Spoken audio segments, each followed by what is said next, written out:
Hi everyone! I want to show you how to use the formula CountIF. I prepared also the small example with the test score and name of the people. For example, we have the task where we need to understand how many students do we have that scored more than 80. So for this reason, we are going to use a different formula, and one of them is CountIF. It says it allows us to specify count if the score is over a certain amount, in this case from 23 to 94. Let's start to write the formula. Equal count if tab. Okay.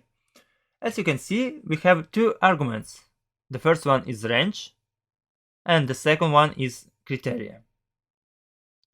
I need to understand what is my criteria here. If the test score is equal to or greater to. For example, I'm testing against the test score.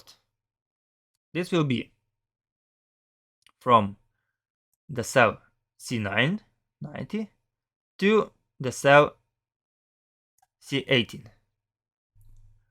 Then I put comma. Next step is it says me look on this test of the score and says which people scored greater than, for example, 75. Okay, so then we open the brackets, put greater and equal to 75. We close the brackets. Okay, and you can see using the formula CountIF that 6 people scored more than 75 here. That's it. Subscribe